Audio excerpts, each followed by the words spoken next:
இலங்கை செய்திகளுடன் நான் நிரோஷன். விரிவான செய்திகளுக்கு முன் தலைப்புச் செய்திகள். எதிர்வரும் ஆண்டிற்கான வரவு செலவு திட்டம் நாடாளுமன்றத்தில் முன்வைக்கப்பட மாட்டாது என நிதி ராஜாங்க அமைச்சர் ரஞ்சித் சியம்பலாப்பட்டிய தெரிவிப்பு. தென்னிந்திய படகு உரிமையாளர்களின் படகுகளை பறிமுதல் செய்யும் கட்டளையை ரத்து செய்து யாழ் மேல் நீதிமன்றம் உத்தரவு. வேலைநிறுத்தம் செய்வதற்கு இது சரியான நேரமல்ல என்பதை அனைத்து அரசு அதிகாரிகளும் புரிந்து கொள்ள செயற்படுமாறு சாகல ரத்நாயக்க கோரிக்கை. 69 லட்சம் மக்களால் உருவாக்கப்பட்ட அரசாங்கம் அரசியல் சூழ்ச்சியினால் தான் வீழ்த்தப்பட்டது என நாமல் ராஜபக்ச கருத்து. தொடர்வது விரிவான செய்திகள். அடுத்த ஆண்டிற்கான வரவு செலவு திட்டம் நாடாளுமன்றத்தில் முன்வைக்கப்படாது என நிதி ராஜாங்க அமைச்சர் ரஞ்சித் சியம்பலாப்பட்டிய தெரிவித்துள்ளார். ருவன்வெல்ல பகுதியில் இடம்பெற்ற நிகழ்வு ஒன்றில் கலந்து கொண்டு கருத்துரைத்த போது அவர் இதனை குறிப்பிட்டுள்ளார். வரவு செலவு திட்டத்திற்கு பதிலாக இடைக்கால ஒதுக்கீட்டு திட்டம் ஒன்று முன்வைக்கப்படும் எனவும் நிதி ராஜாங்க அமைச்சர் ரஞ்சித் சியம்பலாப்பட்டிய மேலும் தெரிவித்தார். இதேவேளை எதிர்வரும் ஜனவரி மாதம் 1ஆம் தேதியிலிருந்து 3 வருடங்களுக்கு ஐக்கிய நாடுகளின் பொருளாதார மற்றும் சமூக சபைக்கு இலங்கை தெரிவு செய்யப்பட்டுள்ளது. நியூயார்க்கில் இடம்பெற்ற ஐக்கிய நாடுகளின் பொது சபையில் இந்த அனுமதி கிடைக்கப்பட்டுள்ளது. 189 உறுப்பினர்களை கொண்ட ஐக்கிய நாடுகளின் பொதுச்சபையில் 182 நாடுகள் இலங்கைக்கு ஆதரவாக வாக்களித்துள்ளதாக வெளிவிவகார அமைச்சு தெரிவிக்கின்றது. தென்னிந்திய படகு உரிமையாளர்களது படகுகளை பறிமுதல் செய்யும் நீதவான் நீதிமன்ற கட்டளைகள் யாழ் மேல் நீதிமன்றத்தினால் ரத்து செய்யப்பட்டுள்ளது. இலங்கை கடற்பரப்புக்குள் நுழைந்த தென்னிந்திய படகு உரிமையாளர்களின் படகுகளையும் அவர்களின் கடல் தொழில் உபகரணங்களையும் இலங்கை கடற்பரப்புக்குள் அத்துமுறை நுழைந்தனர் என்னும் குற்றத்திற்காக பருத்தித்துறை நீதவான் நீதிமன்றம் கடந்த 2022ஆம் ஆண்டு நவம்பர் 21ஆம் தேதி அன்று வழங்கிய கட்டளைகளினால் அவர்களது படகுகளை பறிமுதல் செய்யும் கட்டளைகள் வழங்கியிருந்ததோடு அதன் அடிப்படையில் இந்த படகுகள் மயிலடி துறைமுகங்களுக்கு ஒப்படைக்கப்பட்டிருந்தது. இந்த கட்டளைக்கு எதிராக யாழ் மேல் நீதிமன்றத்தில் மீளாய்வு வழக்குகள் படகு உரிமையாளர்களால் தொடரப்பட்டன. இந்த வழக்கில் படகு உரிமையாளர்கள் சார்பில் முன்வைக்கப்பட்ட வாதங்களின் பின்னர் பருத்தித்துறை நீதவான் நீதிமன்றத்தால் வழங்கப்பட்ட அந்த கட்டளைகளை யாழ் மேல் நீதிமன்றம் ரத்து செய்து கட்டளையாக்கியிருந்தது. தென்னிந்திய படகு உரிமையாளர்களது படகுகளையும் கடல் தொழில் உபகரணங்களையும் மீளப் பெற்றுக் கொள்வதற்கான உரிமை கோரிக்கையினை பருத்தித்துறை நீதவான் நீதிமன்றத்தினால் மேல் நீதிமன்ற தீர்ப்பு வழங்கப்பட்டு 3 மாத காலத்திற்குள் மேற்கொள்ளப்பட வேண்டும் என்றும் தீர்ப்பளிக்கப்பட்டு படகு உரிமையாளர்களுக்கு அறிவித்தல் வழங்கப்பட்டது. மனுதாரர்கள் சார்பில் சிரேஷ்ட சட்டத்தரணி KVS கணேசராஜாவுடன் சட்டத்தரணிகள் சாரா ஹரிபிரவீன், சபிஷாந்த் மோகன் தோன்றியதோடு எதிர் மனுதாரர்கள் சார்பில் அரசு சட்டவாதி ஆஜராகியிருந்தமை குறிப்பிடத்தக்கது. சீரற்ற காலநிலையால் பாதிக்கப்பட்ட மக்களுக்கு நிவாரணம் வழங்குவதில் பழைய சுற்று நிரூபங்களுக்கு அப்பாற்பட்டு புதிய சுற்று நிரூபங்களின் பிரகாரம் செயற்படுமாறு அதிகாரிகளுக்கு பணிபுரி வழங்கப்பட்டுள்ளதாக தேசிய பாதுகாப்பு தொடர்பான ஜனாதிபதியின் சிரேஷ்ட ஆலோசகரும் ஜனாதிபதியின் பணிக்குழாம் பிரதானியுமான சாகல ரத்நாயக்க தெரிவித்திருந்தார். வெள்ளத்தால் பாதிக்கப்பட்ட கடுவல பிரதேச மக்களின் நலன்களை ஆராய்வதற்காகவும் அந்த மக்களுக்கான நிவாரண வேலைத்திட்டம் தொடர்பிலும் ஆராய்வதற்காகவும் கண்காணிப்பு விஜயத்தில் கலந்து கொண்ட போது அவர் இதனை கூறினார். வெள்ளம் வடிந்ததன் பின்னர் மக்களை மீள்குடியேற்றுவதற்கு தேவையான அனைத்து வசதிகளையும் செய்து கொடுக்குமாறும் இதன்போது அதிகாரிகளுக்கு பணிபுரி வழங்கியுள்ளார். பாதிக்கப்பட்ட மக்கள் விரைவில் தமது இயல்பு வாழ்வுக்கு திரும்புவதற்கு தேவையான பின்னணியை வழங்க எதிர்பார்ப்பதாகவும் அவர் குறிப்பிட்டுள்ளார்.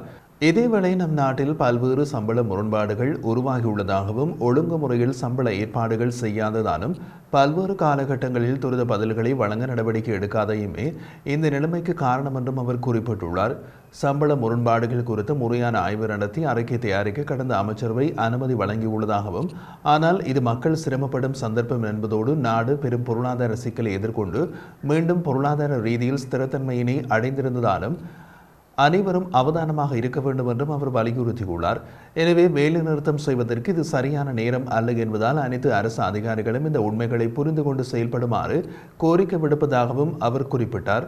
ஆனால் உங்கள் பிரச்சனைகளை நாம் ஒருபோதும் புறக்கணிக்க மாட்டோம் எனவும் அது பற்றிய புரிதல் நமக்கு உள்ளதோடு அவற்றை தீர்ப்பதற்கு தேவையான வேலை திட்டத்தையும் தயாரித்துள்ளதாகவும் சாகல ரத்நாயக்க மேலும் தெரிவித்திருந்தார். தேர்தல் இலக்காக கொண்டு உருவாக்கப்பட்ட புதிய கூட்டணியின் 2வது கூட்டத்தில் 19 பாராளுமன்ற உறுப்பினர்கள் பங்கேற்றுள்ளனர். ஜனாதிபதியாகும் கனவோடு உலவிக் கொண்டிருக்கும் எதிர்த்தரப்பினர் எந்த ஒரு கூட்டத்திலும் இந்தளவு பாராளுமன்ற உறுப்பினர்களை பங்கேற்க செய்ய முடியாதுள்ளதாக கல்வி அமைச்சர் சுசில் பிரேமஜயந்த தெரிவித்தார். புதிய கூட்டணியின் சார்பில் ஸ்ரீலங்கா சுதந்திர கட்சி ஏற்பாடு செய்த மக்கள் கூட்டம் ஹம்பாந்தோட்டையில் இடம்பெற்றது. இதில் கலந்து கொண்டு உரையாற்றிய போது இதனை தெரிவித்த அமைச்சர் மேலும் குறிப்பிடுகையில் இன்று இந்த கூட்டத்தில் 19 பாராளுமன்ற உறுப்பினர்கள் கலந்து கொண்டு கொண்டிருக்கின்றனர். ஜனாதிபதி வேட்பாளராகும் கனவிலும் ஜனாதிபதியாகும் கனவிலும் உலாவிக் கொண்டிருக்கும் எதிர்க்கட்சியில் சிலரது எந்த ஒரு கூட்டத்திலும் இந்த அளவுக்கு பாராளுமன்ற உறுப்பினர்கள் பங்கேற்கவில்லை. வெளி மாவட்டங்களிலிருந்து ஒரு பேருந்தை கூட வரவழைக்காது ஹம்பாந்தோட்டை மாவட்டத்திலிருந்து மாத்திரம் ஆயிரக்கணக்கான மக்களை பங்கேற்க செய்துள்ளமை நமக்கு கிடைத்த முதல் வெற்றியாகும். புதிய கூட்டணி ஸ்ரீலங்கா சுதந்திர கட்சி இணைந்த இந்த பரந்துபட்ட அரசியல் கூட்டணி தேர்தலின் பின்னர் நிச்சயம் ஆட்சி அமைக்கும். அடுத்து ஜனாதிபதியையும் ஆட்சியினையும் தெரிவு செய்யக்கூடிய பலம் எமது கூட்டணிக்கு உள்ளது. எனவே ஏனையவர்கள் கனவு காணலாம், ஆனால் அந்த கனவு ஒருபோதும் நனவாகாது. இனிவரும் நாட்களில் அடுத்தடுத்த மாவட்டங்களில் நாம் ஏற்பாடு செய்யும் கூட்டங்களில் பங்கேற்கும் எம்பிக்களினதும் மக்களினதும் எண்ணிக்கை பன்மடங்காக அதிகரிக்கும் என்பதில் ஐயமில்லை என்றார். நீதி மற்றும் பொறுப்புக்கூறலுக்கான முயற்சிகளை தொடர்வதற்கு இலங்கைக்கான அமெரிக்க தூதுவர் ஜூலி சங்குடன் இணைந்து பணியாற்ற எதிர்பார்த்துள்ளதாக அமெரிக்க ராஜாங்க திணைக்களத்தின் சர்வதேச குற்றவியல் நீதிக்கான சிறப்பு தூதுவர் பெத் வான் ஷாக் தெரிவித்துள்ளார். அத்துடன் இலங்கையில் நீதி மற்றும் பொறுப்புக்கூறலுக்கான முக்கியமான அர்ப்பணிப்பை மீண்டும் உறுதிப்படுத்துவதை மையப்படுத்தி தொடர்ந்தும் பணியாற்ற எதிர்பார்ப்பதாக அவர் குறிப்பிட்டுள்ளார். வாஷிங்டனில் இலங்கைக்கான அமெரிக்க தூதுவர் ஜூலி சங்கை சந்தித்த போது அமெரிக்க ராஜாங்க திணைக்களத்தின் சர்வதேச குற்றவியல் நீதிக்கான சிறப்பு தூதுவர் பெத் வான் ஷாக் இவ்வாறு தெரிவித்துள்ளார். இலங்கைக்கான அமெரிக்க தூதுவர் ஜூலி சங் அமெரிக்க ராஜாங்க திணைக்களத்தின் வருடாந்த தலைமை ராஜதந்திரிகளின் அமர்வில் பங்கேற்றிருந்தார்.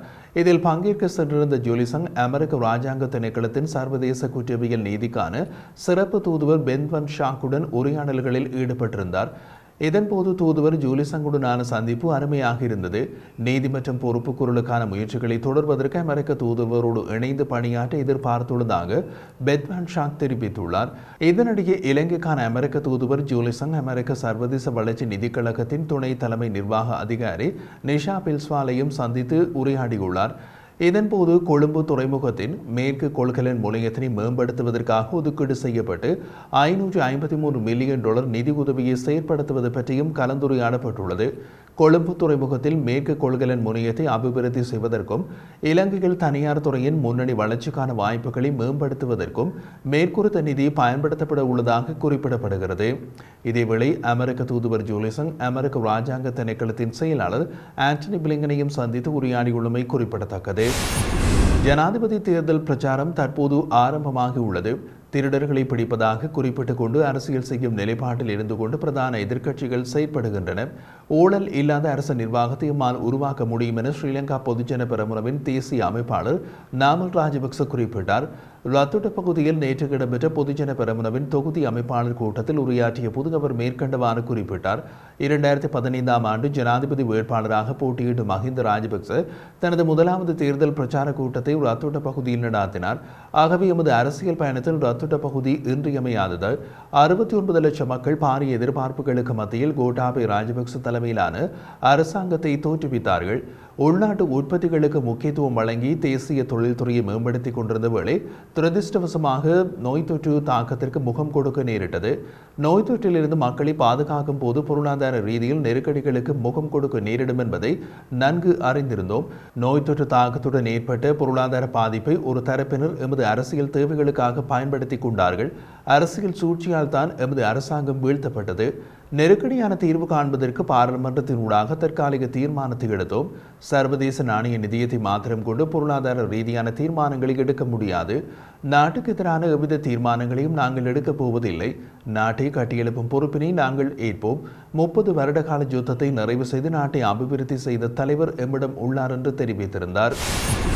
ஐக்கிய தேசிய கட்சிக்கும் ஐக்கிய மக்கள் சக்திக்கும் இடையில் இணைவு குறித்த பேச்சுக்கள் சிங்கப்பூரில் இடம்பெற இருப்பதாக வெளிவந்துள்ள தகவல்களை நிராகரித்துள்ள ஐக்கிய மக்கள் சக்தியின் பொதுச் செயலாளரும் பாராளுமன்ற உறுப்பினருமான ரஞ்சித் மத்துப பண்டாரு அவ்விதமான கருத்துக்கள் முழு பொய் என்றும் குறிப்பிட்டுள்ளார். அதே நேரம் ஐக்கிய தேசிய கட்சியினையும் ஐக்கிய மக்கள் சக்தியையும் இணைப்பது குறித்த பேச்சுவார்த்தைகள் எங்குமே நடைபெறவில்லை என்றும் எதிர்காலத்தில் அவ்விதமான பேச்சுக்கள் முன்னெடுக்கப்பட போவதில்லை என்றும் அவர் கூறியுள்ளார். ஐக்கிய தேசிய கட்சியினையும் ஐக்கிய மக்கள் சக்தியையும் இணைப்பதற்கான பேச்சுவார்த்தைகள் இரு கட்சிகளையும் பிரதிநிதித்துவப்படுத்தும் சிரேஷ்ட உறுப்பினர்களின் பங்கேற்போடு சிங்கப்பூரில் முன்னெடுக்கப்பட உள்ளதாகவும் 16ஆம் தேதிக்கு முன்னதாக சாதகமான பதில் ஒன்று கிடைக்கும் என்று அகில இலங்கை மக்கள் காங்கிரசின் தேசிய அமைப்பாளரும் முன்னாள் பாராளுமன்ற உறுப்பினருமான அப்துல்லா மஹ்ரூப் திருவோணமலையில் ஊடகவியலாளர் சந்திப்பு ஒன்றை நடத்தி கூறியிருந்தார். இந்த நிலையில் ஐக்கிய மக்கள் சக்தியின் பொதுச் செயலாளர் ரஞ்சித் மத்தும பண்டார தெரிவிக்கையில் ஐக்கிய தேசிய கட்சிக்கும் ஐக்கிய மக்கள் சக்திக்கும் இடையில் இணைவதற்கான பேச்சுவார்த்தைகள் நடைபெறுகின்றன என்றும் சிங்கப்பூரில் அதன் இறுதிக்கட்ட பேச்சுவார்த்தைகள் நடைபெற இருப்பதாகவும் தகவல்கள் வெளியாகி இருக்கின்றன. உண்மையில் இது முழு பொய்யானதாகும். நாங்கள் எந்த தரப்போடும் இணைவது குறித்து பேச்சுக்களை முன்னெடுக்கவில்லை. ஐக்கிய மக்கள் சக்தியோடு நாளுக்கு நாள் முக்கிய அரசியல் தரப்பினர் இணைந்து வருகின்றார்கள். ஐக்கிய மக்கள் சக்தியில் மக்கள் செல்வாக்கின் அடிப்படையில் கொள்கை நிலைப்பாட்டில் உறுதியாக இருப்பதன் காரணத்தினாலும் எம்முடன் பலர் கைகோக்கின்றார்கள்.